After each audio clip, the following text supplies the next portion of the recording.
The healing world taught you to protect your heart. I literally had the t-shirt. Technically, it was a sweatshirt and it said, guard your heart. And I was proud of it.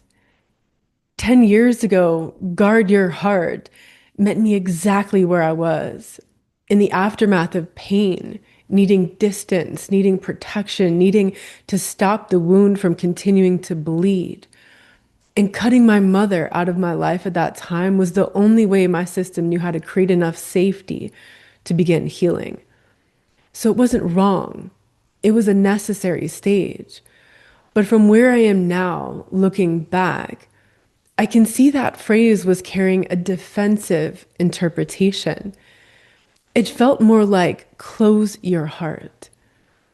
And what I discovered is that a heart wall will convince you that you're more healed than you actually are.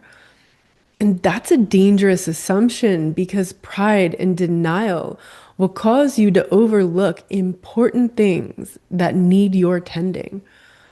Those blind spots will lead to more hurt and pain, and the hurt and pain will lead to more heart walls, and that cycle continues to get worse.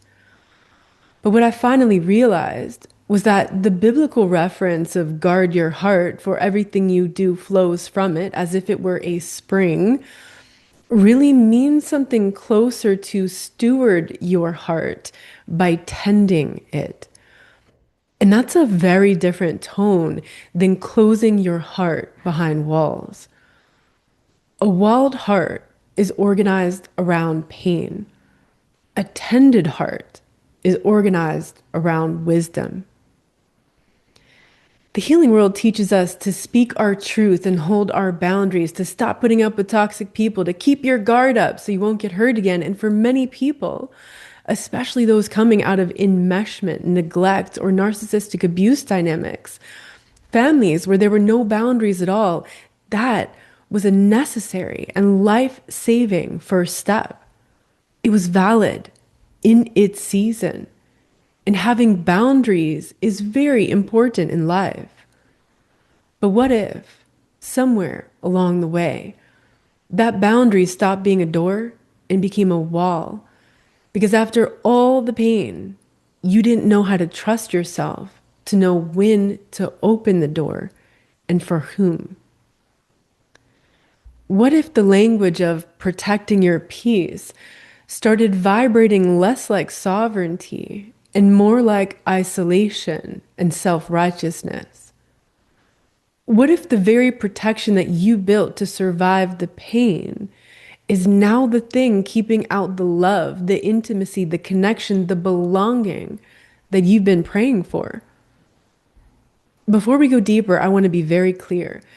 Softening a heart wall does not mean giving unsafe people access to you. It does not mean bypassing discernment. It does not mean returning to harmful relationships. And it does not mean calling self-abandonment love. This episode is about letting wisdom replace the defense, not letting danger back into your life. That's where we're going today. From carrying a defensive interpretation, guard your heart by closing it, to steward your heart by tending it. Welcome to Inner Integration. I'm Meredith Miller, and this is From Guarding Your Heart to Tending It. In the last episode, we talked about what happens when your healing disrupts the family field. The confusion, the distance, the silence, sometimes the anger from people who loved you and don't understand why you've changed. And I mentioned something near the end that I want to spend more time with today. The difference between trying to fix the people around you and simply transmitting a different quality of presence from within yourself. That pivot from fixing to transmitting isn't just a mindset shift. It asks something real of you. It asks you to find a path that most trauma healing work doesn't talk about. A path of wisdom between enmeshment on one extreme and emotional walls on the other. That path of wisdom is about field stewardship. And I want to get to it today. But first, I want to address what makes it so hard to find. Because there's something standing in the way for a lot of people who've had a lot of devastating experiences in life. You might even feel it activating right now as we're stirring the topic. It's something that looks like healing at first, but it's actually still organized by the wound. It's called a heart wall. Learning to say no, learning to name your limits, learning to stop absorbing everyone else's emotional weather. That's real growth for a lot of people in the earlier stages of recovery. But somewhere in the healing culture, the language of self-protection became a default, a posture, almost a personality. You can hear the defensiveness in the messages. You can hear it in my old videos too, because that's where I was in my own process back then. I need to protect my energy. I'm protecting my peace. I'm guarding my heart. And these phrases can sound like sovereignty, but they can be coming from somewhere else entirely. And we don't realize. They can sound like I need to protect my peace, but they can transmit like I've been too hurt to open again. That second one isn't really a boundary, it's a wall. Specifically, it's a heart wall. The heart isn't just an organ. In many traditions and in the lived experience of anyone who's ever loved deeply or grieved profoundly, the heart is understood as something more. It's a field generator, the living, breathing toroidal field that emanates from the heart center. That's what it is. It's the space through which we attune to others, to the larger field, to God, to life itself. The heart is a multidimensional information field where presence lives. According to the Heart Math Institute, the heart produces an electric field 60 times greater than the brain and a magnetic field 5,000 times stronger. The heart is the governor of the field. So when the heart becomes walled off, when it seals itself behind layers of protection, it can no longer do what it was designed to do. It can no longer tend the space between. It can no longer steward the field. It no longer knows what to let in, what to not let in. And instead, it distorts the field. It distorts your perception of what can be let in and what shouldn't be let in. So, what is a heart wall exactly? A heart wall is a protective barrier that forms around the heart, not physically, but emotionally, energetically, and spiritually. It's a pattern of guarding that develops after hurt, grief, betrayal, abandonment, rejection, or repeated disappointment. It's the part of us that decides somewhere below the level of conscious thought, I will never be that open again. It's like a stronghold formed from a vow that we made to ourselves, and sometimes one that we inherited. And that vow was based on fear. It can look like strength, but it's actually coming from fear. It doesn't form from a lack of love. It forms from having loved, from having open, trusted, hoped, and then having something devastating enter through that open place. So the system concludes, I cannot afford to feel that again. I can't survive that again. And so it begins to build walls.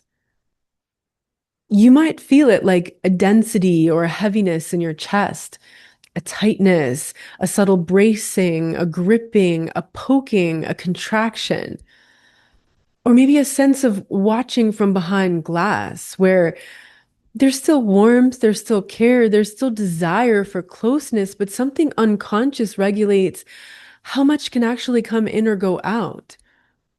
And in extreme cases, there can be a total apathy to love, care, and closeness, a giving up on love and connection. And that's not far from giving up on life. Energetically, a heart wall can feel like guardedness that never quite lifts, even in safe moments, even with people who love you. Because the structure doesn't just simply change just because love arrived. It requires some kind of inner shift. One of the most painful places to live is the inner contradiction of the heart wall. I deeply want closeness, and yet I don't trust what closeness does to me. One part is reaching for intimacy, and another part is scanning for danger the moment that intimacy appears. Maybe it happened to you where the intimacy was growing in a connection, and suddenly the other person walled off and disappeared. Or maybe you were that person. What is that? That's a heart wall. What makes the heart wall so hard to recognize is that it can wear very convincing disguises. Rigidity can look like strength. Hardness can look like discernment. A closed heart can look like someone who finally has their boundaries together after being hurt and walked all over so much. But over time, that heart wall becomes identity. We might call it independence, standards, emotional intelligence, self protection. And sometimes it genuinely is those things. But sometimes, if we're honest, it's grief wearing armor. There's a particular kind of exhaustion that comes from maintaining a heart wall. It's like a numbness in the chest, a sense that things that should move you don't quite reach you anymore. That you can be kind, functional, even loving and funny, but not fully open, not fully present, not fully here. And the sad thing is that the heart wall doesn't only block pain, it blocks receiving care, receiving someone's steadiness, receiving kindness, receiving softness, receiving love, receiving being held, receiving the feeling of your own grief when it surfaces, receiving the truth that happened hurt more than you ever allowed yourself to know. And here's what makes this even more layered. Many heart walls aren't only personal, they're inherited. The lineage carries its own codes of protection, survival patterns passed down not through words, but through the field, through how your grandmother held herself together without expressing affection because of all the pain that she was carrying without an outlet for her grief. Through the silence of what your father buried and never said because he just had to be strong and carry the family through very difficult times. Through the quality of guardedness that saturated the emotional atmosphere of your home growing up, because generations of sorrow, heartache, and grief were filling the space. That atmosphere said without saying, don't need too much, don't trust too deeply, don't show softness, don't be open, don't let anyone get close to your heart.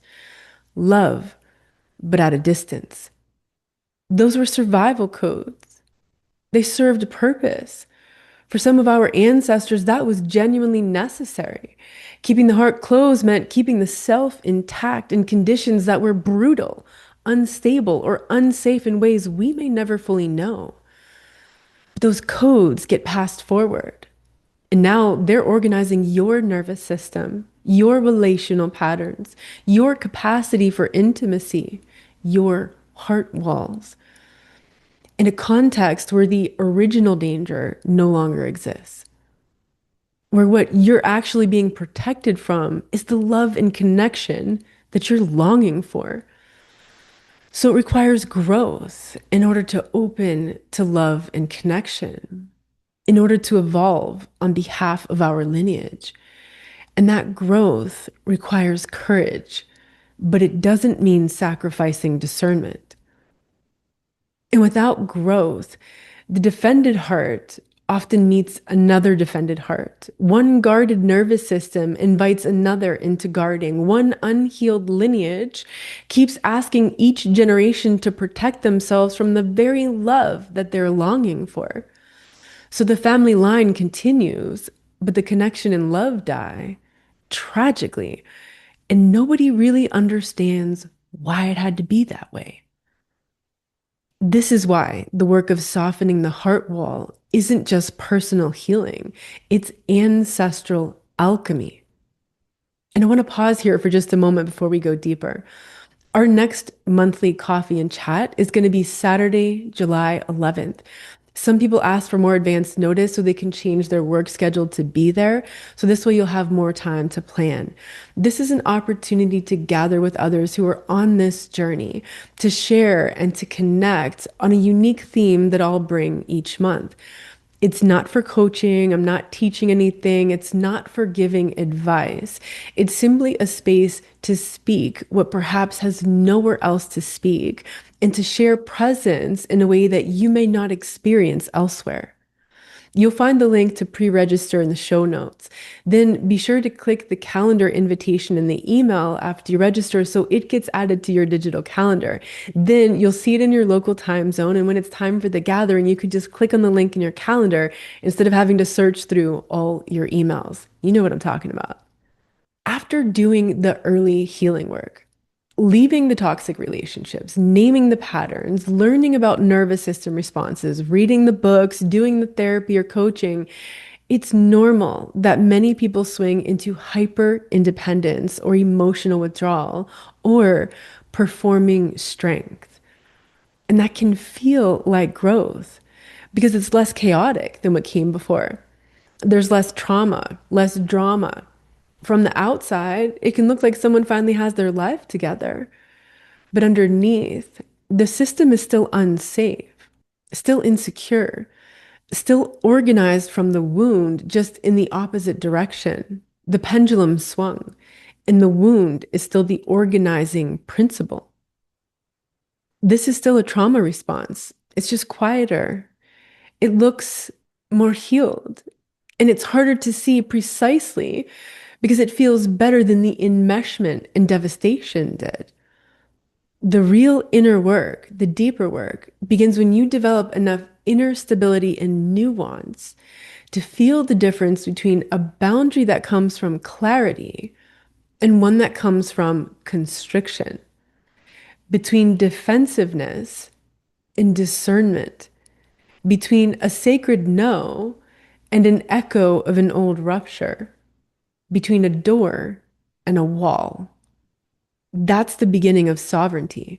And sovereignty is what makes stewardship possible. This isn't just a theory or an idea for me. I didn't read this in a book somewhere. I've lived this. I went from devastating pain and trauma and guard your heart to the most beautiful heart softening that I didn't even know I needed. A little over a year ago, during a spontaneous ancestral healing experience in a sauna, something shifted in me when I connected through the ancestral field with the memory of my grandmother's sister who took her own life exactly 100 years before. That's when God showed me that the core wound is an ancestral agreement.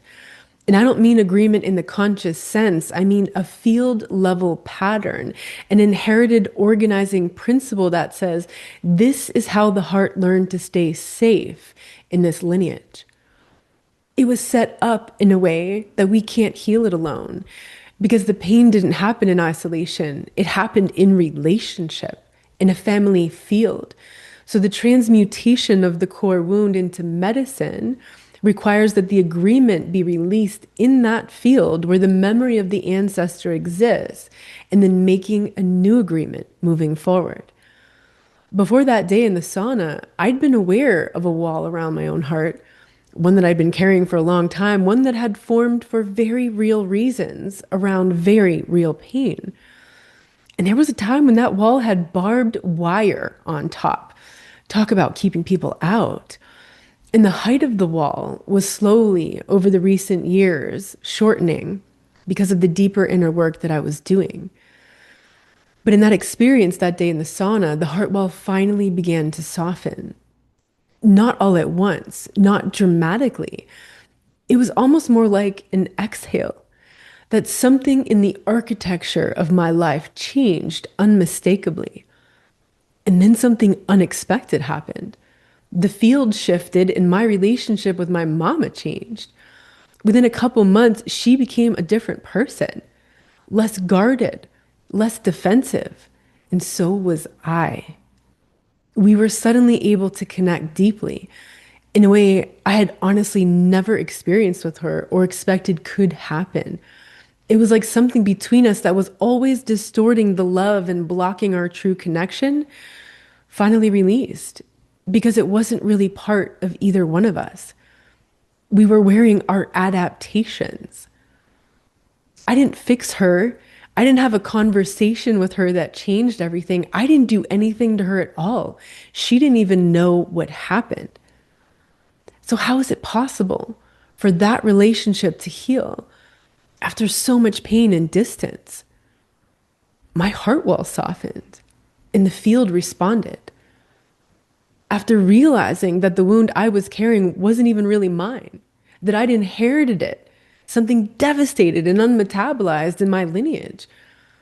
Suddenly, I saw myself through the lens of more compassion. I understood why I did the things I did, why I chose the things I chose, why I had the kind of relationships I did. And then I could see my mom through that same lens of compassion. I realized she too was carrying that wound. I realized my own participation in amplifying that wound and how I contributed to her pain. Because until that moment, I could only see the ways that she hurt me. That was a humbling experience. And that's when the old trauma loop between us lost one of its participants. Because before that, one defended heart had been meeting another defended heart. One heart protecting itself from trauma had been unable to connect with another heart protecting itself from trauma. One guarded nervous system had been inviting another into defense. Even if our reactions were different, we were both organized by the same wound. And when my heart walls became softer, something in the field between us changed. My clarity and openness moved the energy and shifted the field. Those new codes offered to the lineage gave her heart permission to meet me differently, even though she had no idea what was happening. At a soul level, she was tuned in and her heart attuned with that shift. And I've been sitting with the tenderness of this ever since. In every conversation she and I have, it's surreal, like finally getting to know someone for the first time, even though you've known them your whole life, because we both finally got to meet each other without the defenses and distortions in the way. The heart wall was love trying to survive while keeping safe yet distanced. But because we're mammals and connection is the biological imperative, as Dr. Stephen Porges says, the nervous system doesn't read distance as safety. It reads it as danger. The softening of the heart wall is love learning that it might be safe to return. This is what I want for you. Not the demolition of your safety, not forced vulnerability, not the pressure to open before you're ready, and not reconciling relationships that are still harmful to you. But to see the possibility that your healing doesn't just happen inside you.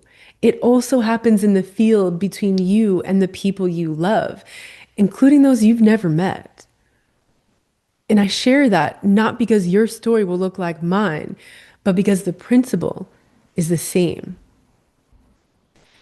There's a path of wisdom between enmeshment and isolation, between absorbing everything and closing off from everything. There's nuance on that spectrum, and that's the shift into field stewardship. But here's the thing about field stewardship. You can't practice it from behind heart wall because the heart is part of the field. And in a way, the heart is the field. When the heart's sealed off, the field is sealed and distorted. You can go through the motions of presence. You can show up, be kind, say the right things, but the transmission is different. Because with heart walls, something essential isn't moving, it's just performing. Field stewardship isn't enmeshment. It's also not absorbing other people's projections and pain or collapsing into someone else's emotional weather. It's not fixing, it's not rescuing, it's not making yourself small or responsible for what belongs to someone else. And it isn't detachment either. It isn't the self protection of keeping everyone at a safe and comfortable distance emotionally. A discerning heart can stay tender and awake. It notices what's true, what's harmful, what distorts its perception, what hardens it, what leads to bitterness, fear, lust, pride, despair, wrath, or resentment, and what's actually aligned, what leads to healing, wholeness, wisdom, and growth. Field stewardship comes from a heart that can hold its own tone while remaining genuinely open and available to life. Field stewardship might look very small at first, like noticing your chest tighten when someone loves you and staying present in the moment with your breath instead of pulling away. It might look like receiving a compliment without deflecting it or immediately returning the compliment. It might look like letting someone's steadiness reach you without immediately scanning for the catch. It might look like having an argument and not immediately catastrophizing that this is the end of everything. It might look like saying no without hardening, staying open without absorbing other people's stuff, letting yourself be moved without being swept away. These may be small moments, but they matter because this is how the heart begins to learn. I can be open and still belong to myself. Relational trauma can feel like devastation. Pain can cloud perception. Betrayal can make love feel dangerous. Rejection can turn longing into shame. Violation can make openness feel like self-abandonment. Because the heart doesn't just get hurt, it shatters.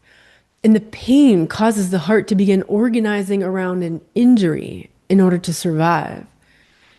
So the invitation isn't just open your heart. That can feel violent and terrifying to a heart that had good reason to wall off. The deeper invitation is clean the spring, restore the waters, let the heart remember its original movement. A walled heart can defend a field, but only an open, sovereign, discerning heart can steward one. The opportunity is to let the guard become wise rather than wounded. And what makes this possible isn't willpower or discipline. There isn't a framework. It's the gradual, compassionate softening of the wall. Not by force, not by shame, but by finally approaching the guarded place in you, your heart, as a spring that can be tended, cleared, and restored, so that what flows from it becomes more coherent, more loving, more true. A walled heart is organized around pain. A tended heart is organized around wisdom. It's not about abandoning discernment, but it also doesn't mean to worship defense as strength. There's an essential nuance here. Where do you feel the difference in yourself between a heart that's wisely stewarded and a heart that's bracing against love? The heart wall doesn't need to be demolished. It doesn't need to be smashed open or bypassed or shamed into non-existence. The wall formed because something in you was intelligent enough to protect what was tender when tender felt unsafe. That deserves to be honored, not attacked or discarded. It served a purpose once upon a time. The softening usually begins when you turn toward the guarded place with something like this.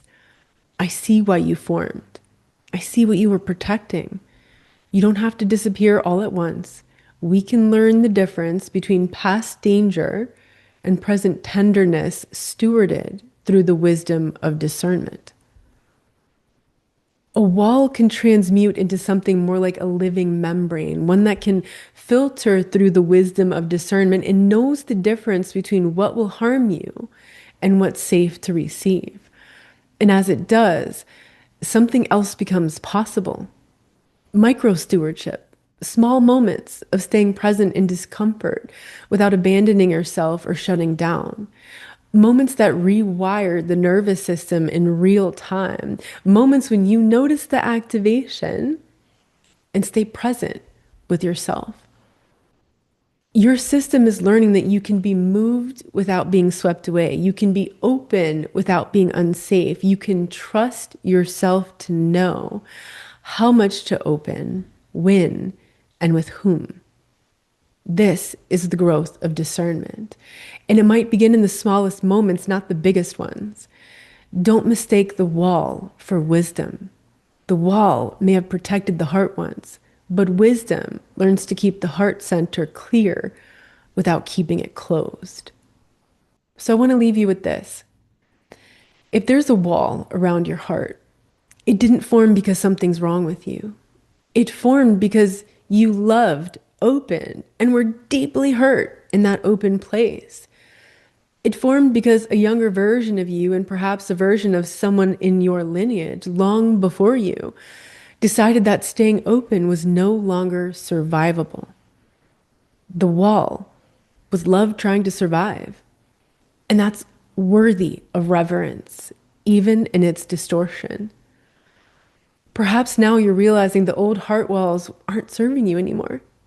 So you're recognizing the opportunity for growth. The mature heart is discerning. It doesn't need to be behind a wall because it's learned how to recognize what's safe, what's not, what's love, and what's a familiar wound wearing love's clothing.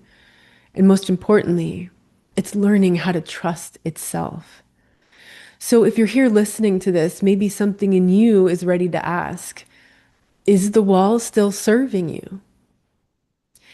Is it still keeping out what it was built to keep out? Or is it now keeping out the very things that you've been praying would find you? You don't have to answer that today. You just need to be willing to start feeling into the new possibility if you want to become a wise steward of your heart. I want to offer you this insight to take with you. You don't have to do this alone, and you don't have to figure it all out by yourself. God doesn't only restore the individual heart, He can restore what generations of devastation distorted in your lineage. God can soften what survival hardened, redeem what grief buried, and rebuild the desolations of many generations into an inheritance of dignity, prosperity, and love. If this message speaks to your soul, make sure to subscribe or follow wherever you listen to podcasts. Share this with someone else on the path, someone who's ready to go deeper, beyond the surface of healing and into true integration, beyond the personal and into the ancestral, collective, and planetary layers too. And if you'd like to leave a message or a note for me, something that resonated, something you want to hear more about, you can leave a comment here, or you'll find a link in the show notes where you can send me a private message. Remember, keep listening within. You're not broken. You're not behind. Your trauma wasn't a detour. It was initiation, an immersion into the very wisdom that your soul came here to embody. The pattern didn't begin with you, but it may be asking to end through you. You are not the wound. You are the medicine. To go deeper into this work, visit innerintegration.com. And until next time, big hug to you.